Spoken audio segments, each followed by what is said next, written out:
Far East Broadcasting Company Philippines, in partnership with Green Hills Christian Fellowship Ortigas, bring you a message from the Word of God. Together, let us know Christ and make Him known.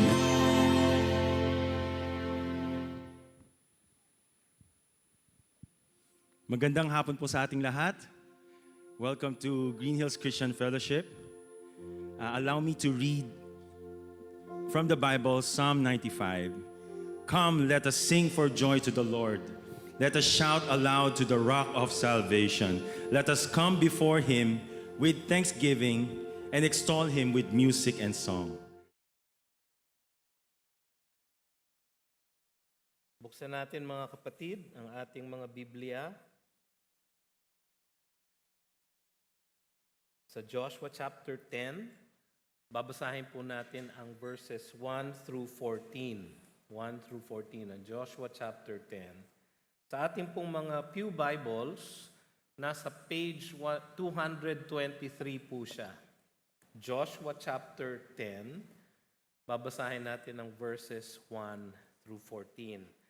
Tayo po ay tumayo at magbigay galang sa pagbasa ng banal na salita ng Diyos. Joshua chapter 10, starting in verse 1. As soon as Adonisedek, king of Jerusalem, heard how Joshua had captured Ai and had devoted it to destruction, doing to Ai and its king as he had done to Jericho and its king, and how the inhabitants of Gibeon had made peace with Israel and were among them, he feared greatly, because Gibeon was a great city, like one of the royal cities, and because it was greater than Ai, and all its men were warriors. So Adonisedek, king of Jerusalem, sent to Hoham, king of Hebron, to Piram, king of Jarmuth, to Japhia, king of Lachish, and to Debir, king of Eglon, saying, Come up to me and help me, and let us strike Gibeon, for it has made peace with Joshua and with the people of Israel. Then the 5 kings of the Amorites, the king of Jerusalem, the king of Hebron, the king of Jarmuth, the king of Lachish, and the king of Eglon, gathered their forces and went up with all their armies and encamped against Gibeon and made war against it. And the men of Gibeon sent to Joshua at the camp in Gilgal, saying, Do not relax your hand from your servants. Come up to us quickly and save us and help us, for the kings of the Amorites who dwell in the hill country are gathered against us. So Joshua went up from Gilgal, he and all the people of war with him, and all the mighty men of valor. And the Lord said to Joshua, Do not fear them, for I have given them into your hands. Not a man of them shall stand before you. So Joshua came upon them suddenly, having marched up all night from Gilgal. And the Lord threw them into a panic before Israel, who struck them with a great blow at Gibeon, and chased them by the way of the ascent of Beth Horon, and struck them as far as Azekah and Makkedah.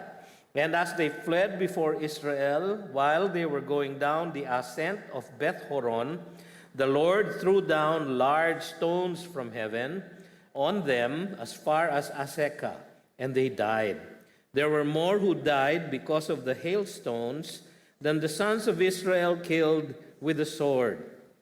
At that time, Joshua spoke to the Lord in the day when the Lord gave the Amorites over to the sons of Israel, and he said in the sight of Israel, Sun, stand still at Gibeon, and moon in the valley of Aijalon.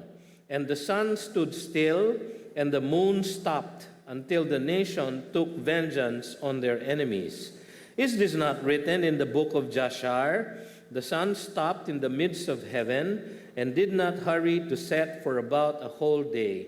There has been no day like it before or since, when the Lord heeded the voice of a man, for the Lord fought for Israel.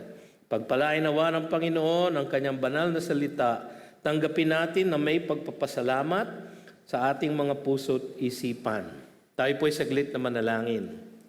Panginoon, sa oras na ito, sa aming pagbabasa at pag-aaral ng inyong banal na salita, kayo po ang manguna sa amin at magbigay linaw sa aming mga pag-iisip at lalo na, Panginoon, palakasin ang aming mga puso upang kami makasunod sa mga leksyon at mensahe na aming makakalap mula sa inyong salita ngayong hapong ito. Pagpalain niyo kami, Panginoon, sa pangalan ni Jesus. Amen. Maaari na po kayong maupo. Nagpapatuloy po tayo sa ating serye ng mga mensahe sa aklat ni Joshua na pinamagatan nating Take Hold of What God Has Given. Makikita natin dito ang pakikipaglaban ng Diyos sa mga kalaban ng kanyang bayan. Ang pakikipaglaban ng Diyos sa mga kalaban ng kanyang bayan. Magiging obvious po sa inyo, mga kapatid, sa kwentong ito na hindi po Israel ang nakikipaglaban, kundi ang ating Diyos amang makapangyarihan sa lahat. Totoo nga at sila'y nandoon. Totoo at sila ay nagmarcha, totoo na sila ay nakipagdigmaan, ngunit magiging malinaw po sa ating lahat na ang Diyos ang nakikipaglaban para sa mga kalaban ng kanyang bayang hinirang. So pag-aaralan po natin ang Joshua chapter 10, ang verses 1 to 27 actually, at dito makikita natin ang napakagandang kwento na ito. Pinangako ng Diyos ang pagpapala sa mga kasundo ng Israel at sumpa sa mga kalaban nito. Sinabi niya ito kay Abraham sa Genesis 12:3, kung saan sinabi niya, I will bless those who bless you, and him who dishonors you I will curse. And in you all the families of the earth shall be blessed. Ngunit patuloy pa rin ang paghamon ng mga hari ng sanlibutan sa hari ng langit. At tiyak namang magwawagi ang hari ng langit. Makikita natin yun sa Psalm 2, verses 1 to 12. Kung saan sinasabi, why do the nations rage and the peoples plot in vain? The kings of the earth set themselves and the rulers take counsel together against the Lord and against his anointed, saying, let us burst their bonds apart and cast away their cords from us. He who sits in the heavens laughs. The Lord holds them in derision.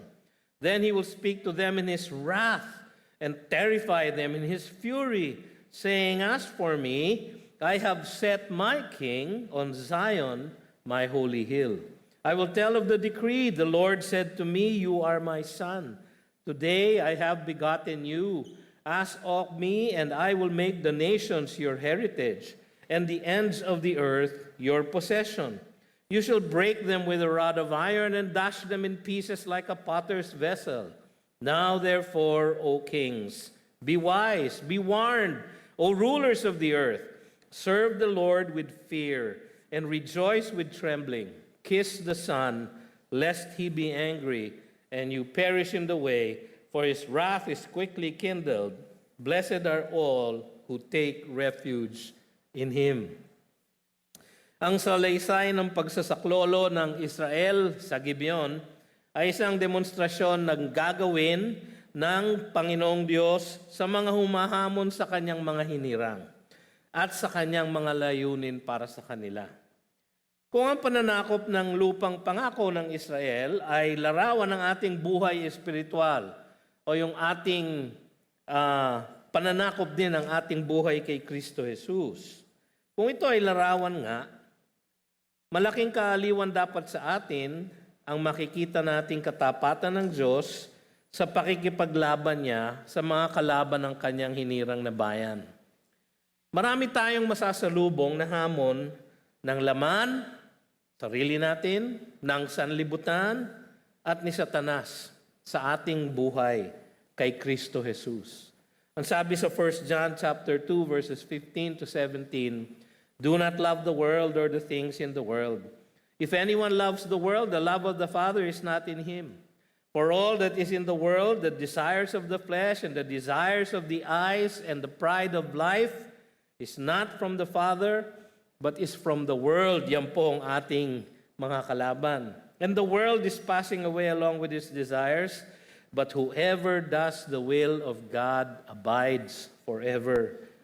Ang ating katiyakan ay ang kapangyarihan ng Diyos na siya ang ating kalasag sa ating pakikibaka sa ating mga hamon. Sinabi ni Apostle Paul sa atin yun sa Ephesians 6.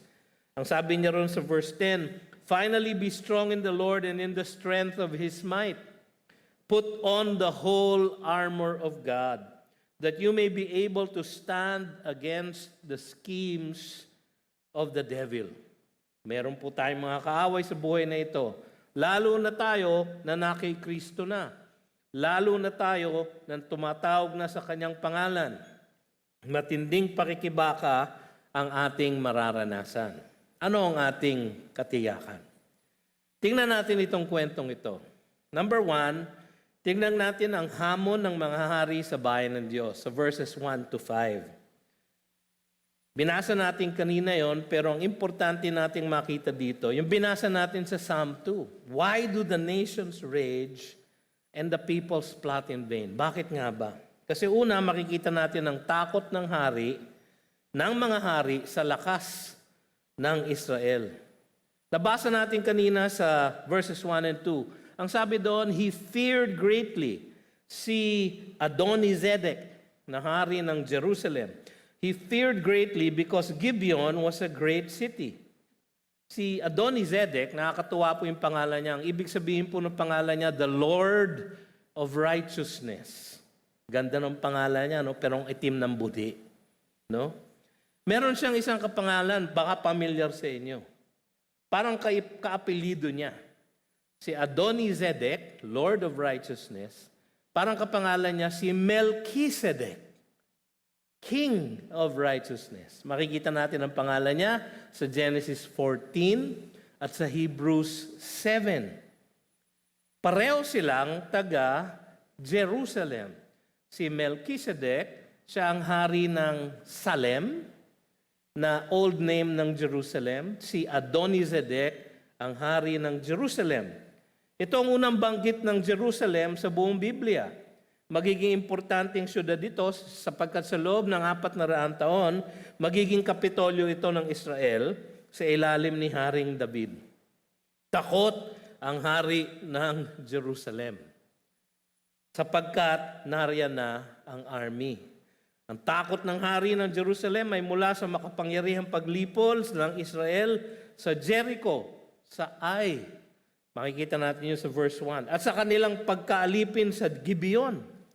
Napaalipin nila ang Gibeon na isang great city like one of the royal cities, and because all its men are warriors, sabi sa verse 2. May dahilan talagang matakot ang lahat ng kalaban ng mga hinirang ng Diyos. Pangalawa, makikita natin ang tangka ng mga hari sa kasundo ng Israel. Sino ang kasundo ng Israel? Ang Gibeon, di ba?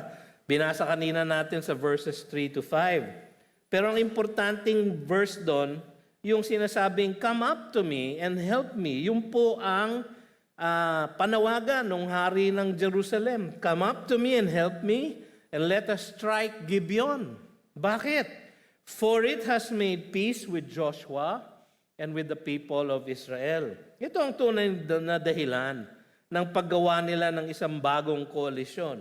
Ang pakikipagsundo ng Gibeon sa Israel. Maalala niyo sa chapter 9, niloko ng Gibeon si Joshua at ang Israel. Nagpanggap sila na taga-malayong bayan dahil na-research nila na may batas ang mga Israelita na kapag taga-malayong bayan, pwedeng magkaroon ng kasunduan. Pero kung sila ay taga-roon sa Kanaan, sila ay lilipulin. Nalaman yun ng Gibeon, kaya nag-FAMAS awardee acting sila kay Joshua. At dahil doon, nalinlang nila si Joshua at nagbigay ng pangako si Joshua sa pangalan ng Panginoon na sila ay hindi lilipulin. Ngunit sila ay magiging alipin ng Israel. Kaya, naalala nyo, sa Joshua chapter 9, sa umpisa ng chapter 9, yung mga hari ng Kanaan, kasama doon ang mga Hivites. Yung mga Hivites ay mga taga-Gibeon. So kasama ang Gibeon doon sa unang koalisyon na lalaban sa Israel. Kasi parating na sila. Pero naisahan sila lahat ng Gibeon. Kaya siguro, galit na galit sila sa Gibeon at ito ay nakahanap ng paraan para sila ay hindi lipulin ng Israel. Sila ay naging alipin ng Israel. Nilalabanan kasi ng mga haring ito ang paghatol ng Diyos sa kanila. Ang sabi sa Genesis 15:16, "And they shall come back here in the fourth generation, for the iniquity of the Amorites is not yet complete." Nagdaan ang maraming henerasyon, ang daan-daang taon, na naghintay ang Panginoon upang ang mga taga-Kanaan, ang mga Amorita, ang mga Canaanites, yung mga 7 nations na yon, ay tumigil sa kanilang pagsamba sa mga Diyos-Diyusan at sumamba sa totoong Diyos na buhay. Ngunit sa tagal ng panahon na hinintay ng Diyos, hindi sila sumamba sa Kanya. Kaya ngayon, sila ay hahatulan na. Pangako ng Diyos sa angkan ni Abraham ay matutupad. Kung sino man ang maging kasundo nila, yun ay pagpapalain. Kung sino naman ang magiging kalaban nila, yun ay isusumpa. Genesis 12:3. So, nakita natin sa una, ang hamon ng mga hari sa bayan ng Diyos. Ngayon naman, makikita natin ang halakhak ng Diyos sa hamon ng mga hari. Bakit ko sinabing ang halakhak ng Diyos? Wala naman tayong halakhak na nakita rito.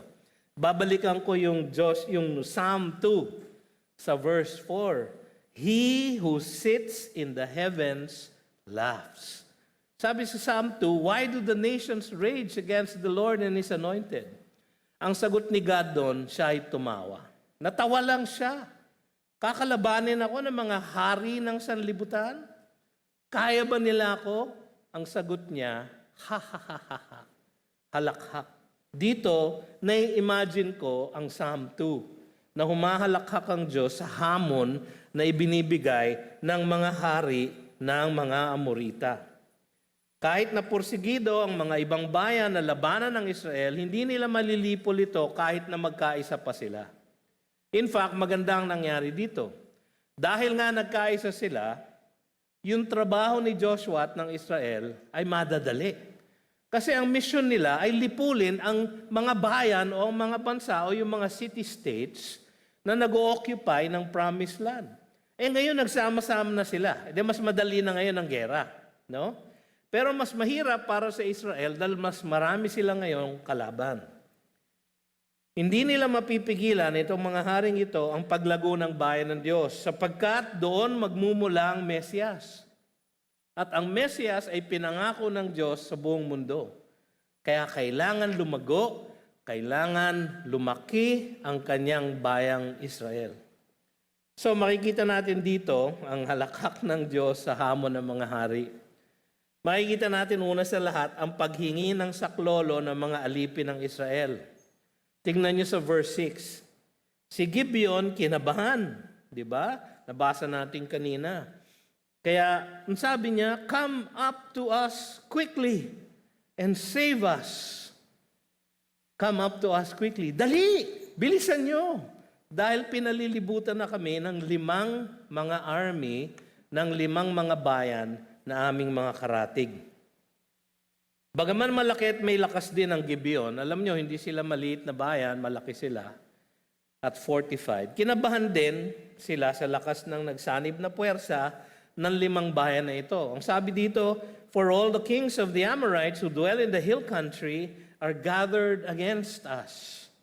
So nasa hill country po sila, nasa south sila ng Canaan, at lahat ng 5 ay nagtayo ng nagsanib na puwersa laban sa Gibeon. Tinanggap ng Gibeon ang kanilang kapalaran na maging alipin ng Israel. At bilang alipin, hiniling nila ang proteksyon ng kanilang Panginoon. Sabi nila sa verse 6, "Do not relax your hand from your servants." Inaamin na nila na sila ay nagpaalipin sa bayang Israel. So makikita natin ang paghingi ng saklolo nitong aliping bansa na ito. Tapos makikita natin ang pagsaklolo sa Gibeon ng Diyos ng Israel. Nanawagan ang Gibeon sa Israel, nanawagan naman si Joshua sa Diyos. Ang sumagot ay ang Diyos. Naging tapat si Joshua sa kanyang pangako sa mga taga-Gibeon. Kahit na ito ay nakuha nila sa panlilinlang.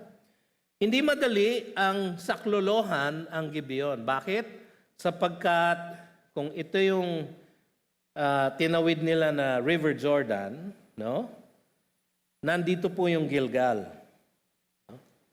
So kung ito po ang north, ito po ang south, ito po ang west, from your perspective, no? Andito ang Gilgal. Paakyat ng bundok, nandito ang Gibeon.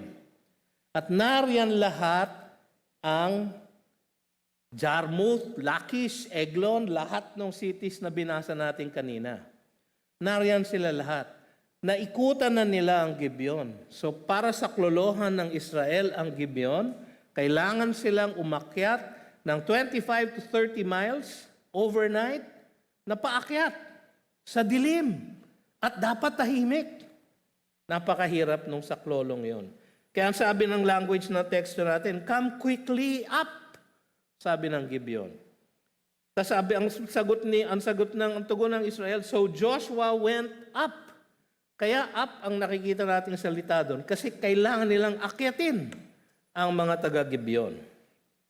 So ano nangyari? Una, ang pagsunod ng Israel sa utos ng Diyos.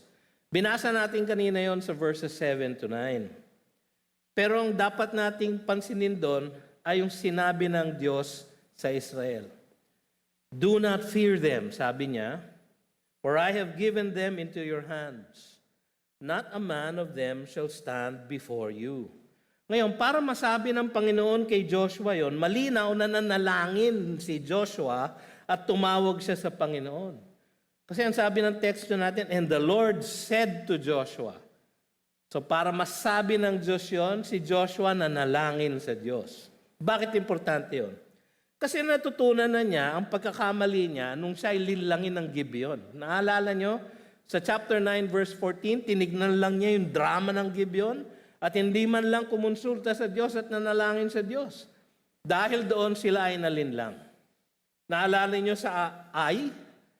Nung sila ay nagpunta at nagpadala ng espiya, ang sabi ng espiya, hindi, ang kailangan lang natin 3,000 sundalo kasi maliit lang yung bansa. Ano nangyari sa kanila? Sila ay natalo. No? Dahil hindi sila nananalangin sa Panginoon. Pero ngayon, this time, ay natutunan na ni Joshua ang kanyang pagkakamali at ang Diyos naman, kahit na nagkamali ang kanyang hinirang na general, ay binigyan pa rin siya ng pagkakataon. Binigyan siya ng grace. Ngayon, sumangguni muna siya sa Diyos.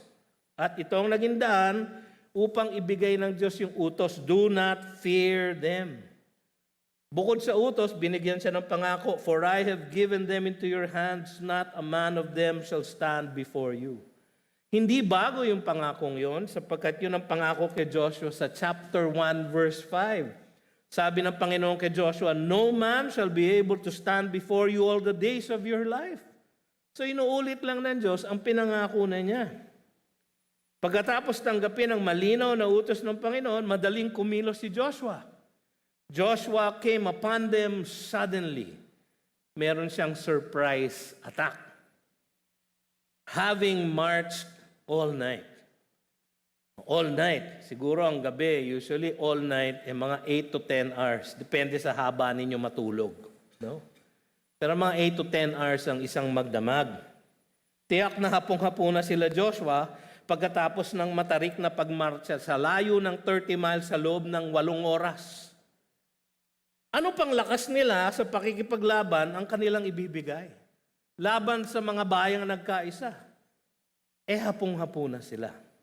Dito pumasok ang lakas ng Panginoon. Tingnan niyo yung kwento. Tingnan niyo sa verse 10. Ang unang ginawa ng Panginoon, yung pagtaranta ng Diyos sa kanyang mga kalaban. Tingnan niyo yung verse 10. And the Lord threw them into a panic. Nag-panic attack. Takot na nga sila, nag-panic attack pa sila. Bukod sa takot na meron na ang mga bayan sa Kanaan, tinaranta pa niya ang kanilang mga kaaway. Sila ay confused. Nabigla din sila dahil sa surprise attack ng Israel na mabilis na kumilos laban sa kanila. Hindi siguro nila inaasahan na makakarating doon ang puwersa ng Israel ng ganoong kabilis. Isang magdamag lang sa mahirap na pag-akyat. Hindi rin siguro nila inaasahan na may lakas pa itong puwersa ng Israel na labanan sila sa kanilang pagdating. Siguro iniisip nila, kayahin man nila yon, kailangan nila magpahinga. Yun kung Israel ang kalaban nila. Pero hindi. Lalong hindi nila inaasahan na ang Diyos ng Israel ang kanilang makakalaban. Gagawin dito madalas ng Diyos sa mga kaaway ng Israel. Sa Judges chapter 7, si Gideon, ilan lang ang tao niya? 300 men. Ilan ang kalaban niya? 100,000 Midianites. Nalipol nila. Bakit? Kasi pinakita ng Diyos kay Gideon, nahihiluhin niya yung mga Midianite. At lalabanan nila ang isa't isa. Kailangan lang nila na sumigaw. Gagawin ulit ito ulit sa 2 Kings chapter 7 verse 6, laban sa mga Syrians. Narinig nilang the sound of a great army. Behold, the king of Israel has hired against us the kings of the Hittites, the kings of Egypt to come up against us. Pero wala. Tinaranta lang ng Diyos. Sa 2 Kings 19, yung puwersa ni Sennacherib, mga Assyrian, 185,000 sa camp ng Assyrians. Anong ginawa ng anghel ng Panginoon? He struck down 185,000. Kinalaban ng Diyos mismo ang kalaban ng kanyang bayan. So yan ang nangyari. Pagtaranta ng Diyos sa mga kalaban ng Israel. Meron pa. Sabi nga nila, but wait, there's more. No? Pagbato ng Diyos mula sa langit. Pansinin niyo yung teksto natin sa verse 10. No? Pagsunod ni Joshua, sa verse 9, umakyat na siya, and the Lord threw them into a panic. Pagdating sa verse 11, and as they fled before Israel, the Lord threw down great stones. Pagdating sa verse 12, and he said in the sight of Israel, the Lord gave the Amorites over to the sun. The Lord, the Lord, the Lord. And the Lord, and the Lord, and the Lord. Sa grammar, makikita natin na ang lumalaban ay the Lord. The Lord threw down large stones from heaven. Sabi ng iba, malalaking hailstones. Nakakita na ba kung kayo nakapunta na sa isang lugar na may snow, minsan nagkakaroon ng hailstones. Yung parang bulitas na mga nagyelo, no? Minsan malalaki yung hailstones, pero madalas maliit lang. Pero ito, yung salitang ginamit dito, and large stones was thrown down from heaven. So, ang explanation ng iba, baka hindi lang hailstones, baka meteor shower. Kung ano pa man siya, ang kagilagilalas dito, ang tinatamaan lang ay yung kalaban ng Israel. Sabihin na nating hailstorm. Kung nandun ang Israel at nakikibaka sa kalaban nila, dapat may tamaan na Israelita. Wala. Ang tinamaan lang yung kalaban nila. No? Ano pa man siya, ginamit ng Diyos ang mga bagay ng kalangitan upang talunin ang mga kalaban ng kanyang hinirang na bayan. Kaya ba niyang gawin yun? Hindi ba siya ang gumawa ng langit at lupa? Di kaya niyang utusan ng langit? Pwede ba magbato ka ng hailstone? Teka muna, yung mga Israelita wag tatamaan na, yun lang kalaban. Ano nangyari? There were more who died because of the hailstones than the sons of Israel killed with the sword.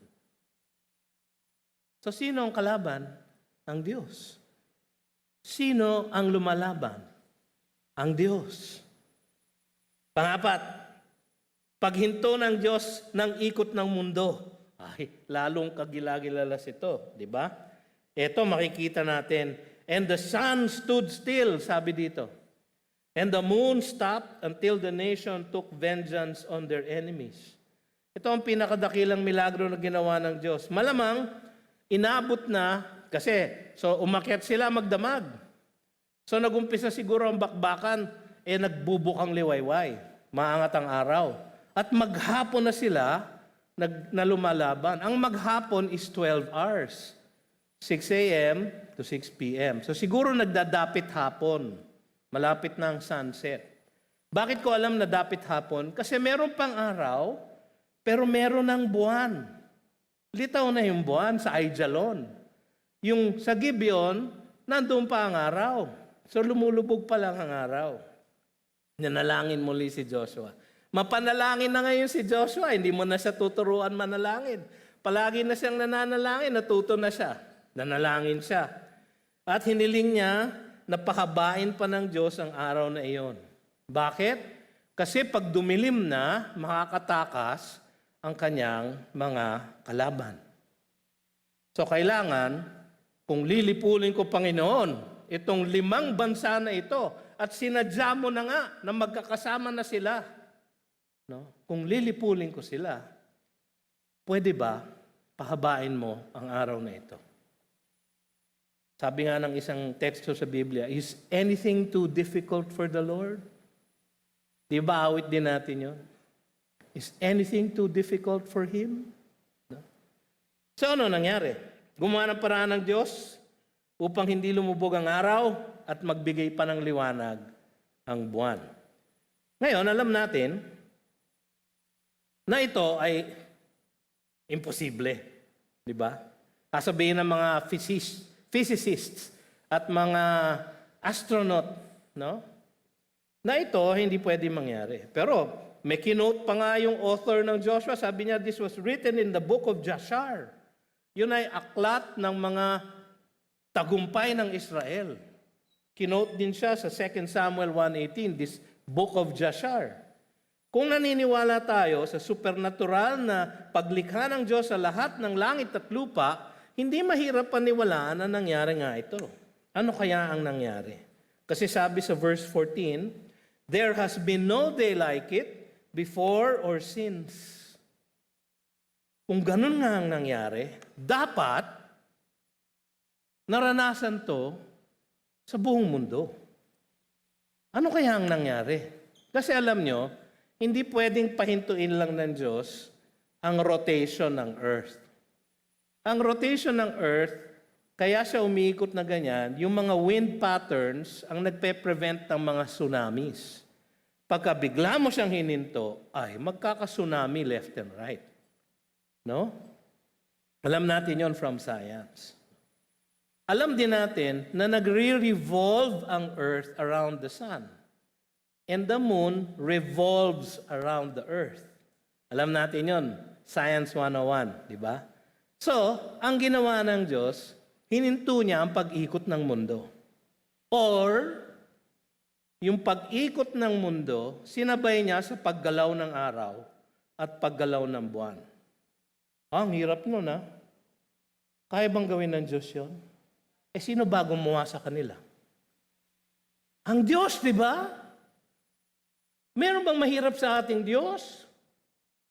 Wala.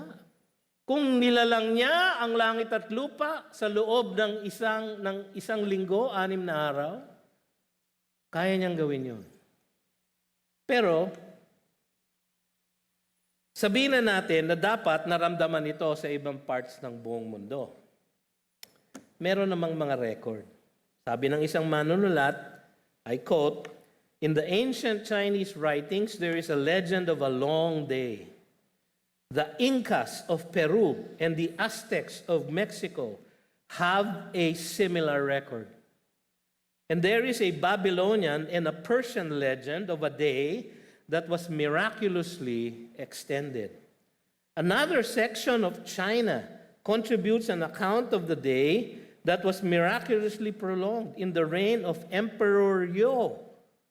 Kasabay ito nung panahon na yon. Herodotus, isang Latin or isang Greek scholar, Roman scholar, Herodotus recounts that the priests of Egypt had showed him their temple records and that there he read a strange account of a day that was twice the natural length. Imbis na 12 hours, 24 hours. Saan ko nakuha yun? Armstrong Institute of Biblical Archaeology. Kinote nila ang isang libro ni Harry Rimmer. So nangyari? Sa ibang lugar. Yung iba may long day, yung ibang parts of the world, katulad ng Amerika, may long night. Meron pong ebidensya. Pero hindi natin kailangan yun para paniwalaan ito. Bakit? Sapagkat ang Diyos ang nagsabi sa kanyang salita. Maasahan natin ang pagkilos ng Diyos mula sa langit upang matulungan tayo sa ating pakikibaka sa mga humahamon sa ating buhay kay Kristo Jesus. Kung natulungan niya at napahinto niya ang araw at ang buwan, kaya ba niyang tulungan tayo sa ating pakikibaka, sa ating mga dinadanas na pagsubok? Pwede ba niyang bigyan tayo ng ating pangangailangan? Pwede ba siyang sumaklolo sa ating mga mahal sa buhay na nanganganib? Pwede ba siyang magpagaling sa ating mga mahal sa buhay na naghihingalo? Pwede. Gagawin ba niyang tiyak? Ayon sa kanyang kalooban. Pero kahit na anong mangyari, ang mirakulo ay hindi yung gagawin niya, kundi yung gagawin niya sa puso niyo. Naging malaki ang pagbabago ng puso ni Joshua at ng mga taga-Israel pagkatapos nitong labanan na ito. Sapagkat nakita nila na ang kanilang Diyos ang makikibaka para sa kanila. Pangatlo at huli, ang hatol ng Diyos sa mga humamon na hari. Hinatulan niya. Sabi kasi sa Psalm 2 verse 9, di ba? You shall break them with a rod of iron. Yun ang sagot ng langit. Tatawanan niya lang ang challenge ng mga hari ng sanlibutan. Ang hari ng langit, hahalakhak sa kanilang paghamon, sapagkat you shall break them with a rod of iron. Ang katapusan ng lahat ng hamon ng mga hari-harian ng mundong ito sa paghahari ng Panginoon ay tiyak na pagkatalo at pagkadurog sa ilalim ng kanyang lakas. Ito ang ating kaaliwan. At dapat panghugutan ng lakas sa araw-araw nating pakikipaglaban sa mga kaaway ng ating pananampalataya. Ito ang dapat natin alalahanin. Una, walang takas sa hatol ng Panginoon. Verses 16 to 18. Ang sabi lang doon, malinaw, nasa verse 17. The 5 kings have been found hidden in the cave at Makeda. Nagtago sila sa kuweba. No? Ang 5 haring ito, hindi masyadong matalino. No? Mapusok na humamon sa puwersa ng Israel dahil nakipagsundo ang Israel sa Gibeon o ang Gibeon sa Israel. Sila ang nagtangkang magtago sa loob ng isang kuweba sa Makeda na nasa katimugan ng Kanaan. Madali silang natagpuan. Sa kuweba sila nagtago, sa kuweba din sila nahuli. Bakit ka magtatago sa kuweba? Kung barahin lang yung entrance ng kuweba, patay ka na. Hindi sila masyadong matalino, no? Isa pa, wala namang nakakatago sa isang Diyos na nakakikita ng lahat. Sino ba ang nakakatago sa ating Panginoon? Sino ba ang nakakapigil ng kanyang tingin sa atin? Wala. Hindi alam ng mga haring ito. Hindi nila kilala ang Diyos ng Israel. At wala ring makakawala sa paghatol ng Diyos. Pangalawa, walang kawala sa tagumpay ng Panginoon. Sa verses 19 to 21. Ang dapat lang natin makita doon, for the Lord your God has given them into your hand.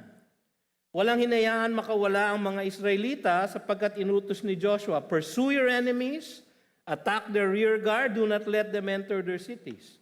Ang resulta ay ang kumpletong paglipol sa lahat ng mga tao sa bayan na ito until all of them were wiped out.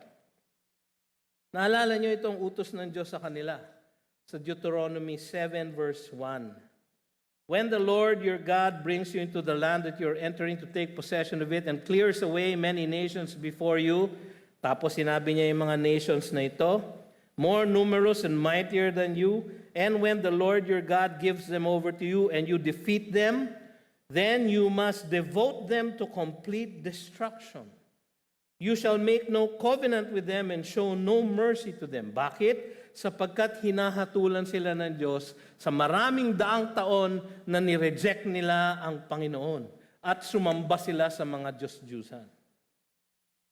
Pero, alalahanin ninyo na sa gitna ng paghahatol ng Diyos, may grace. Naalala niyo ang Joshua 6:25, "But Rahab the prostitute and her father's household and all who belonged to her, Joshua saved alive." Bakit? Sapagkat sinabi niya sa Joshua 2:11, "For the Lord your God, He is God in the heavens above and on earth beneath." Paano nalaman ni Rahab yun? Wala naman siyang Bible. Wala naman Bible study. Walang Sunday school. Paano niya nalaman yun? Nagpamalas ang Diyos sa kanya. At siya ay niligtas. Naligtas din yung mga taga-Gibeon, di ba? Kahit na sila'y nanlinglang. Hindi sila nalipol. Dahil sa mga kagilagilalas na ginawa ng Diyos, sa pagtalo at pagpuksa ng mga puwersa ng 5 hari, not a man moved his tongue against any of the people of Israel. Ano ibig sabihin nun? Shut up sila. Wala silang masabi. Walang masabi ang ibang bansa sa lakas ng Panginoon na malinaw na kumilos sa kanyang hinirang na bayan. Sabi kasi niya sa Exodus 11:7, "But not a dog shall growl against any of the people of Israel, either man or beast, that you may know that the Lord makes a distinction between Egypt and Israel." Huli sa lahat, walang ligtas sa kalaban ng Panginoon. Verses 22 to 28. Ang kailangan nyo lang maalala dito ay ito, "For thus the Lord will do to all your enemies against whom you fight." Binalikan ng 5 mga hari sa cave sa Makeda. Sabi ni Joshua, "Come near, put your feet on their necks." Tanda ito ng kumpletong tagumpay pagka ang paa ay nasa leeg ng kalaban. Inulit ni Joshua ang utos at pangako ng Panginoon sa kanya, "Do not be afraid or be dismayed. Be strong and courageous, for thus the Lord will do to all your enemies against whom you fight." Ang 5 ay pinaslang ni Joshua at binitay sa mga puno bilang tanda ng hatol na kamatayan ng Diyos sa kanila. Kasi sabi sa Deuteronomy 21:22, "And if a man has committed a crime punishable by death, and he is put to death, and you hang him on a tree, his body shall not remain all night on the tree, but you shall bury him the same day. And a hanged man is cursed by God." So tinutupad ni Joshua ang salita ng Diyos. Binitay nila ang mga katawan tapos ibinaba nila at inilibing. Nagtayo muli ng isang memorial and they set large stones. Kasi ang pumatay sa kalaban, large stones from heaven. So kumuha sila ng mga large stones against the mouth of the cave which remain to this very day. So doon nila nilibing yung 5 hari, doon sa cave kung saan sila nagtago. At nagkaroon ng memorial doon sa cave na yun. Anong matututunan natin dito, mga kapatid? Maraming hamon sa buhay natin na mga hinirang ng Diyos ayon sa kanyang kagandahang loob. Hinirang tayo ng Diyos hindi dahil tayo mabait, hindi dahil tayo cute, hindi dahil tayo ay sumusunod palagi sa Kanya, kundi dahil Siya ay may kagandahang loob sa atin. At Siya ay naluluwalhati ng Kanyang kagandahang loob. Maraming hamon sa buhay natin. Kahit ngayon, alam ko na mayroong iba sa inyo na may sinasalubong na pagsubok sa inyong mga buhay. Mga sakit, mga away, mga paghihirap sa mga kaugnayan ninyo, siguro kakulangan sa inyong tinatangkilik, maraming mga hamon. Meron kayo sigurong struggle sa inyong sarili, sa isang kasalanan na parang palagi kayong natitempt na gawin. Palaging ginagamit ng Diablo na pahinain kayo. Maaring nagda-doubt kayo sa inyong pananampalataya. dahil madalas kayong magkasala ng ganito. Maraming pagsubok, maraming paghamon.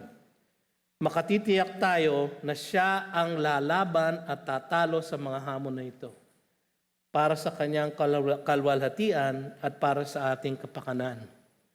Ang ginawa lang ni Joshua, nanalangin siya sa Diyos.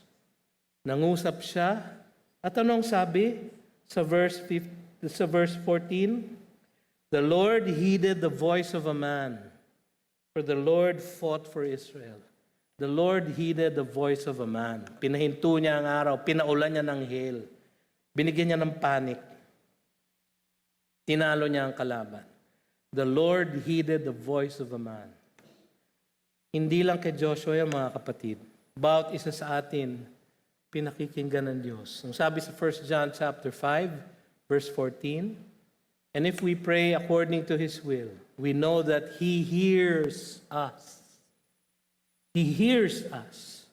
And if He hears us, we know that we will have the answers to our prayers. If we pray according to His will, He hears us. Kaya mga kapatid, naalala ko tuloy, ang isang himno na aming inaawit noon nung kami lumalaki, ang sabi ng himno, O Jesus, I have promised to serve Thee to the end. Be Thou forever near me, my Master and my friend. I shall not fear the battle if Thou art by my side, nor wander from the pathway if Thou wilt be my guide. Oh, let me feel Thee near me. The world is ever near. I see the sights that dazzle. Yan ang kaaway natin eh. The tempting sounds I hear. My foes are ever near me, around me and within. But Jesus, draw Thou nearer and shield my soul from sin. Oh, let me hear Thee speaking in accents clear and still, above the storms of passion, the murmurs of self-will. Oh, speak to reassure me, oh, hasten or control, or speak and make me listen, Thou guardian of my soul. Oh, Jesus, Thou hast promised to all who follow Thee, that where Thou art in glory, there shall Thy servant be. And Jesus, I have promised to serve Thee to the end. Oh, give me grace to follow my Master and my friend. Tayo po'y tumayo at tayo manalangin.